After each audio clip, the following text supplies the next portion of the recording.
Kaso nagka-problema. Nabasag po ang plunger cap. Ito po siya. So, kaya hindi nakapagbuhos.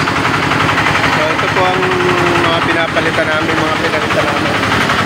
Ito po, yan, tatlo po yan. Bali,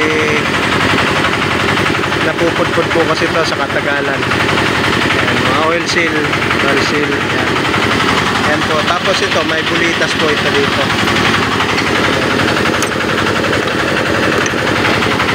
Ito po yung pinakabulitas niya, parang pinaka-check valve niya. So yan, bali tatlo po yan. Tapos yan po yung pinaka-pump. So yung gearbox niya. Yan po. Yan po yung aking mga ina-assemble sa ngayon. Na yan.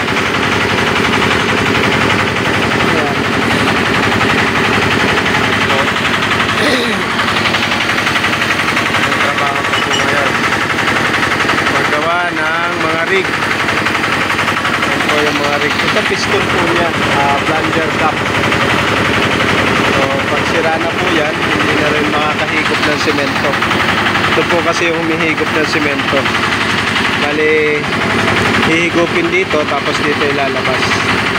Ayan. Wala pong iniwan yan dun sa water pump na maliit. Yung pang car wash. Ayan. Pareho lang yan. Same principle lang yan. Pero ito, semento po yung binubuga niya. Ayan. Kaya napakalakas. Ito.